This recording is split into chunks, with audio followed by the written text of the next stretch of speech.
आपण बऱ्याच वेळा मोठ्या यशाची वाट पाहतो.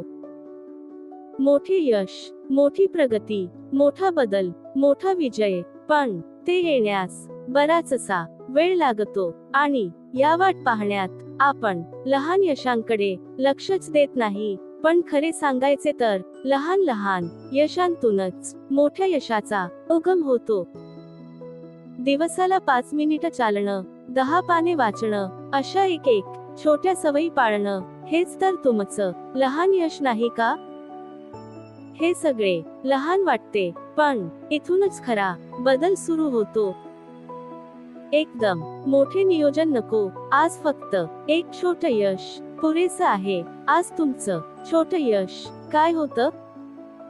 या लहान यशाला कमी लेखू नका, कारण हेच तुम्हाला मोठ्या यशाकडे घेऊन जात असते. चला तर मग आपण रोज थोडंसं अप लेव्हल होऊया.